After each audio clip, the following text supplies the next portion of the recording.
Everyone. Today I'll be showcasing my Int Faith build for level 200. This is a pretty crazy build. It's very cancerous. I would not use this if you want a fair fight. Not exactly the right build for that. So what we have here is our stats. Let's go over those first off. We have 56 vigor, so we're not super squishy. We have a decent health pool, and if you wear some nice armor, you can actually be kind of tanky with this build. Then we have 40 mind. That's just so we can cast all our spells. Having a really big FP pool helps a lot. It's really great for this build because you can just spam and spam and spam, and you don't need that many FP flasks because most of the spells we use don't cost too much anyway. Um, so looking at our strength and dex, I have 12 in both. That's from the Confessor starting class, and that's just so I can use the Sword of Night and Flame. If you didn't know, the Confessor starting class is probably the best choice for in-faith builds because it starts with the stats with the Sword of Night and Flame, and it has almost even stats for Int and Faith. I just have an easier time using that than anything like the Prophet or Astrologer. It's just my personal choice. You can use whatever you want. It just might not look like this at level 200. Next, we have our Int and Faith, which is the main focus, obviously. We have 70 in both, and that leads to some pretty crazy damage on all of our spells. Um, Especially with our talismans, you get insanely high damage and for low FP costs on these spells. Speaking of the spells, what we have here is, this is my personal list. This is what I use the most. So we have Catch Flame, which is a pretty obvious melee option. It does crazy high damage and is very fast. It has a pretty big hitbox too. It's kind of crazy how big the hitbox actually is. It's really hard to tell. Next we have Night Shard, which I use in combination with Catch Flame.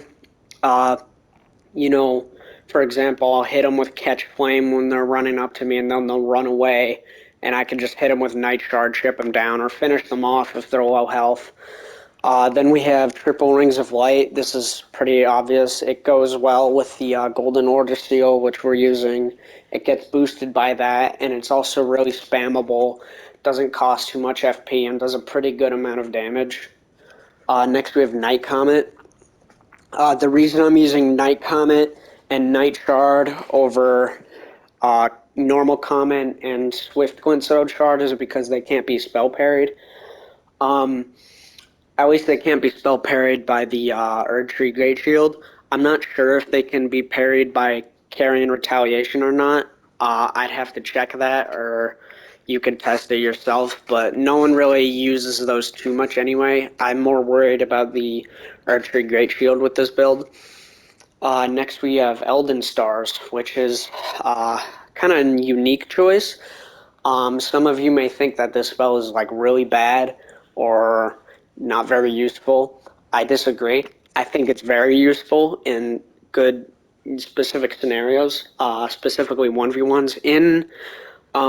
For example, if you're invading into a 1v3, it's not that good. It can work, but it's kind of too slow. So if you do want to cast it in an invasion, you'd have to do it while you have your invincibility frames at the start.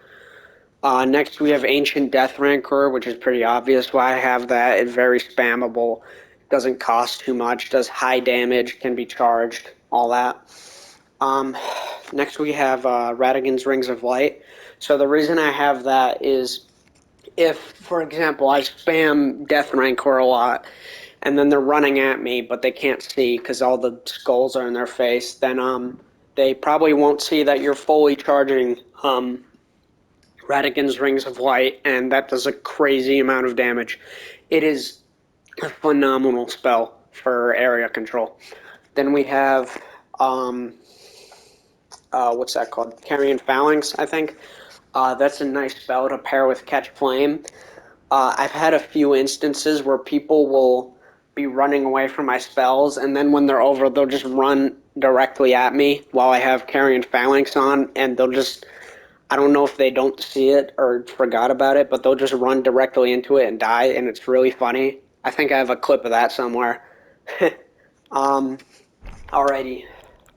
Next, for our equipment, we have the Prince of Death staff plus 25. Obviously, everything is maxed out on this build. We have the Prince of Death staff because it's the better in faith scaling staff. You could use the Gelmir staff for this build if you're running more lava sorceries, like what's it called, Rikar's Rancor, or like Magma Shot, Gelmir's Fury, stuff like that. Those are all pretty decent spells. But yeah, this staff is just a lot better in general. It has way higher scaling than the Gelmir staff, and I'm pretty sure, and I'm not sure if it does more damage with the lava spells anyway. Even if you're using the Gelmir staff, it might, but I'm not sure. Next, we have the Carrion Regal Scepter. Now, this staff is pretty unique because of its Ash of War, which is crazy good. It only scales off your intelligence, but that's fine since we have such a high intelligence anyway. So what I like to do is I'll have my Ancient Death Staff here, right? And I'll cast, some spells, whatever. I'll be waiting for them to run up to me, and then when they get close, I can hit them with this, and they take a boatload of damage from that.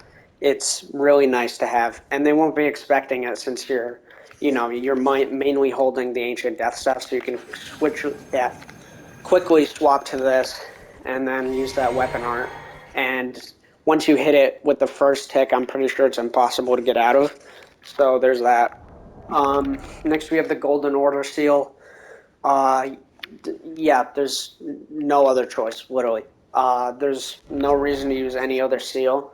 I'm not sure if the Erd Tree seal has higher scaling. It might, but the thing is, I run two of the three or four Golden Order spells, and this boosts them, so that's nice. Next, we have the armor. This is just personal choice. It should be obvious why I'm choosing this. But if you want something optimal, I would choose, a heavier armor. Maybe you could spec some more into endurance, get some heavier armor, and then put on the Preceptor's Big Hat for another 23 FP. All the FP helps. You want as much as you can get, basically, so you can just keep firing off those spells. Next, we have the Phlox Canvas Talisman and Graven Mass Talisman. Both are obvious. They just boost our attack power. Then we have the Cerulean Amber Medallion, again for that better FP. What's that, 25 more? Yeah, 25 more FP, that's pretty good. That's a bunch of, catch flames or night shards. So you can just spam those. That's really nice. Next, we have the Radigan icon for that short spellcast time. Even though it doesn't speed them up too much, in a duel, a lot of people have, like dual lances, dual straight swords, really fast weapons that are, require good timing to dodge. So having, all the time in the world helps with this build. You could also swap this out for the Moon of Noxtel if you want to fit, another big spell or two smaller spells. Yeah, that's, if you want all those big spells, this is your only option. Otherwise, it's not super use. Otherwise, I wouldn't use this. Next, we have the Godfrey icon. This is a great choice. Sometimes I actually swap out for this because this just boosts all your charged spells. Whoops. This just boosts all your charged spells. So for charged spells, we have Night Comet here. That does great damage. We have Ancient Death Rancor here. And then we have Radigan's Rings of Light. Now, Radigan's Rings of Light, fully charged, does crazy damage. So having that is great. Then you can also swap out like the Cerulean Amber Medallion for the Erd Tree's Favor +2. In case you're feeling too squishy or you want more stamina to cast more or run away more. I suppose you could use Radigan's Source Seal for some extra stats, but unless you want to use like some weapon that requires more stats or you want more endurance, I wouldn't use that. You could also use Marika's Source Seal for that extra int and faith. You could also use this in order to spec some more points into Arcane, because then if you get like 17 or 18 Arcane, you could cast any spell in the game. And it also gives you more mind, so that's great. I don't have them here, but you could also equip the intelligence or faith heirlooms. That's also a good option. And I also have the Regal Omen Barn just for. I just have it. I don't use it too much. It costs way too much FP. It does good damage, but I don't think that FP cost is worth it. Okay, so that's the build. Let's look at some showcase then. Alrighty, we got our first match here. So what we're going to be doing is this guy's got a spear, so we're going to run away, cast Elden Stars. They're probably not going to do too much. He just ate a boiled crab. So, as you can see, we're just spamming. Could cast this again.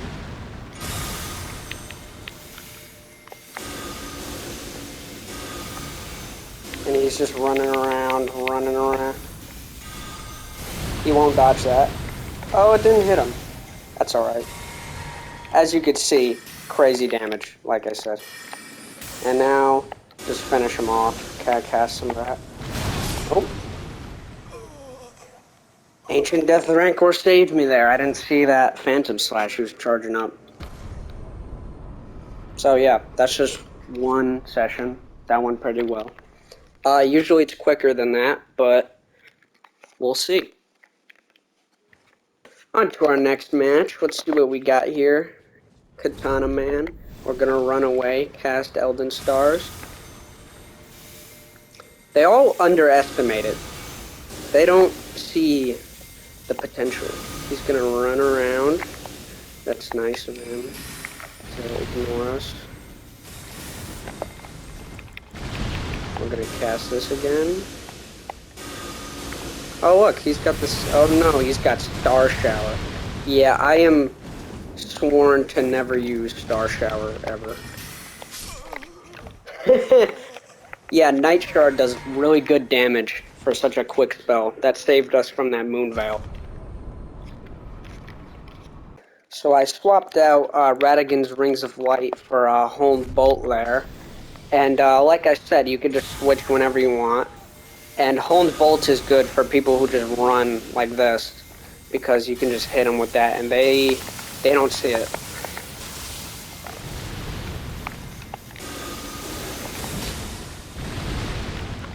Look, he's gonna run up to me. Bam, bam, dead. Just like that. Catch Flame is a great spell. I think we're gonna do 2 more of these matches, and we'll see how it goes. Alright.